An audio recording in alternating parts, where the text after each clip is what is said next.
New information in an investigation after a woman was found dead after jumping out of a moving truck. It happened just after 7 Friday near Vegas Drive at Jones.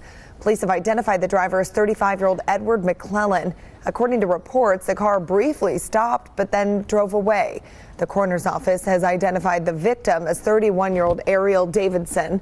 Davidson was found lying on the ground under a parked car. There were 2 other passengers in that car that later returned to the scene. This is an ongoing investigation.